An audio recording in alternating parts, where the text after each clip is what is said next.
Hello friends, आज आम जाइलु Pluton mall बुलापाई। एबे आम घर बाहरी जाइचु।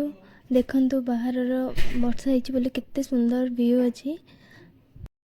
आउ आम मॉल रे आसिकी पहुँची गलु। आ ये मॉलटा हूँ राउरकेला चेन रे अच्छी। ये मॉलटा हूँ प्लूटन। यहाँ बहुत ही बड़ मॉल अच्छी जोटा कि मुझे सब रेकर्डिंग करवा पॉसिबल हो पारानी। जितकी भी करी बहुत ही करी। ऊपर गेम जोन भी खोली नुआ। आ तार वीडियो मु पकई देछि। आपण चाहिए जाइए मो आईडी को जाइए देखिपारे। तापर ये देखो गोटे सिक्यूरीटी दीदी गोटे आंटी को केते हेल्प करुँचे जावासवाई प्रोब्लेम होता। तो मॉल बहुत ही सुंदर अच्छी। आप फैमिली सहित जातु आ बहुत भल से बुलिकी आसतु। तापर आम चलू शॉपिंग करने।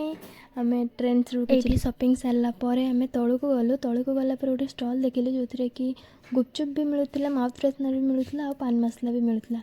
सेठी देखिलु किछिटा खाइलु। खाइला परे तापर आम चलू टिके रील्स बनवाई।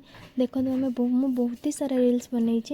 ता भर मत यहाँ सबुठ भल लगे। और मोर सबुठ बेसी लाइक आ व्यूज भी जाइए। तो आज मोर ब्लॉगिंग चैनल आज एतिकी थिला। जदि आपन को मो वीडियो पसंद आसी तो प्लीज़ लाइक करंतु, शेयर करंतु और सब्सक्राइब कर दियंतु। तो आज एतिकी थिला। Thank you for watching. Bye.